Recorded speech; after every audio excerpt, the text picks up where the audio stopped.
ঈদের দিনের সকালে মোস্ট ডিমান্ডেবল একটি মেনু হচ্ছে সেমাই। আর এই সেমাইটাকে যদি আপনি আরও একটু স্পেশাল করতে পারেন তাহলে তো আর কথাই নেই।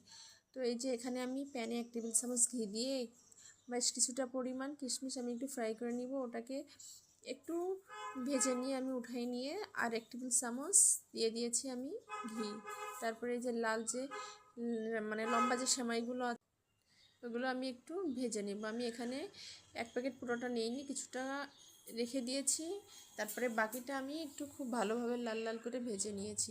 আর এখানে দিয়েছি কিছুটা পরিমাণ একটু মানে খুব সামান্য পরিমাণ পানি দিয়ে আমি সেটাতে 1 টেবিল চামচ বলতে একটা চা চামচ না, একটু বড় চামচের 1 চামচ চিনি আমি দিয়ে দিয়েছি। দিয়ে এই যে এরকম আঠালো হওয়া পর্যন্ত আমি হাতের সাহায্যে দেখিয়ে দিয়েছি, এটা আঠালো হওয়া পর্যন্ত এটাকে একটু শিরা তৈরি করে নিতে হবে। তারপরে যে ভেজে রাখা যে সেমাইটা ওটা দিয়ে দিতে হবে, দিয়ে একটু আঠালো আঠালো তৈরি করে নিতে হবে। ঈদের তো আসলে সেমাই আমরা সবাই খেয়ে থাকি, তো যদি একটু স্পেশালভাবে করতে পারি তাহলে খারাপ কি বলেন, লুকটাও সুন্দর আসবে আবার একটু ভিন্ন স্বাদেরও হবে।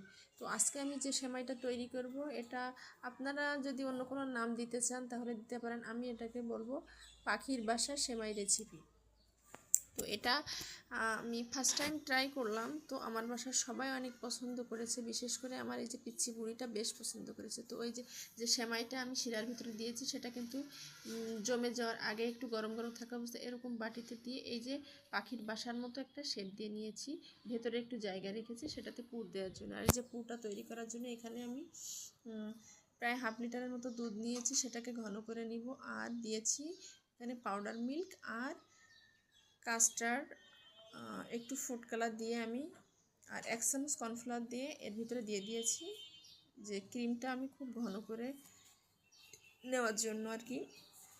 এই ক্রিমটা যত আপনার ঘন হবে তত কিন্তু এই সেমাইটা খেতে মজা লাগবে। আর আপনারা যদি এই সেমাইটার অন্য কোনো নাম জেনে থাকেন তাহলে অবশ্যই কিন্তু কমেন্টসে জানাবেন।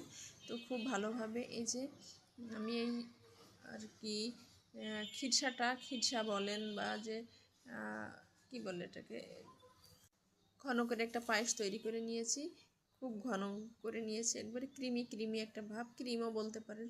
তো এই যে একটা ছুরির সাহায্যে আমি একটু এই যে হাত দেওয়ার সাথে সাথে কিন্তু এটা উঠে এসেছে, এই যে পাখির বাসাটা। তো এই পাখির বাসার ভেতরেই কিন্তু এখন আমি এই ক্রিমগুলো দিয়ে দিব।